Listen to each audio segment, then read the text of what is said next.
ओम श्री गणेशाय नमः। नमस्कार दर्शकों, आप सभी का स्वागत है आपके अपने चैनल संस्कृति ज्ञान में।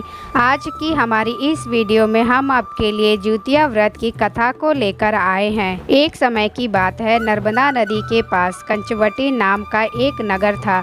नदी के पश्चिम दिशा में मरुभूमि थी जिसे बालूहटा कहा जाता था।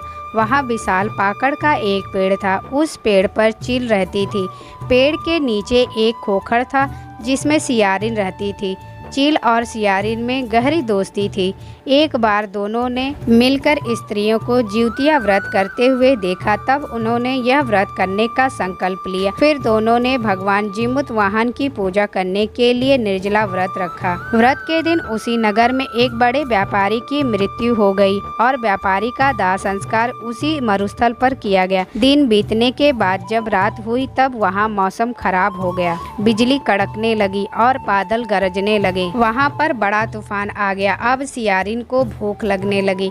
मुर्दा देखकर वह खुद को रोक ना पाई और उसने व्यापारी के शरीर को खा लिया और उसका व्रत टूट गया। पर चील ने संयम रखा और नियम व श्रद्धा से अगले दिन व्रत का पारण किया। फिर अगले जन्म में दोनों सहेलियों ने ब्राह्मण के परिवार में 2 पुत्रियों के रूप में जन्म लिया।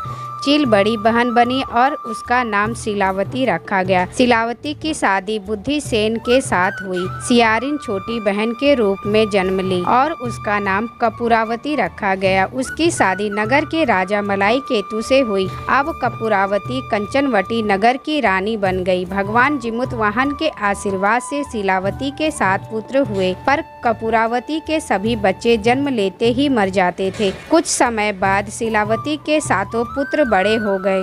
वह सभी राजा के दरबार में काम करने लगे। कपूरावती के मन में उन्हें देखकर ईर्ष्या की भावना आ गई और उसने राजा से कहकर शिलावती के सभी पुत्रों के सर कटवा दिए और उन्होंने 7 नए बर्तन मंगवाकर उसमें रख दिया और लाल कपड़े से ढककर शिलावती के पास भिजवा दिया। यह देखकर भगवान जीमूत वाहन ने मिट्टी के 7 भाइयों के सिर बनाए और सभी के सिर को उनके धड़ से जोड़कर उन पर अमृत छिड़क दिया, जिससे सभी में जान आ गई और शिलावती के 7 पुत्र जिंदा हो गए और अपने घर लौट आए। जो कटे हुए सिर रानी ने भिजवाए थे वह फल बन गए। दूसरी ओर रानी कपूरावती शिलावती के घर से पुत्रों की मृत्यु का समाचार सुनने के लिए व्याकुल थी। जब बहुत देर तक कोई समाचार नहीं आया तो कपूरावती स्वयं ही बड़ी बहन के घर चली गई। वहाँ सबको जिंदा और खुश देखकर वो बेहोश हो गई।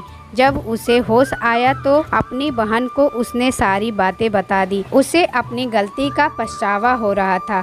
भगवान जीमूत वाहन की कृपा से शिलावती को पूर्व जन्म की बातें याद आ गई। वो कपूरावती को लेकर उसी पाकड़ पेड़ के पास गई और उसे सारी बातें बताई। यह सुनकर कपूरावती उसी समय मृत्यु को प्राप्त हुई। जब राजा को यह खबर मिली तो उसने उसी जगह पर पाकड़ के पेड़ के नीचे कपूरावती का दाह संस्कार करा दिया। हे भगवान जीमूत वाहन, जैसे आपने शिलावती के 7 पुत्रों की रक्षा की, वैसे ही इस कहानी को कहते सुनते और हुंकार भरते सब पर कृपा करना।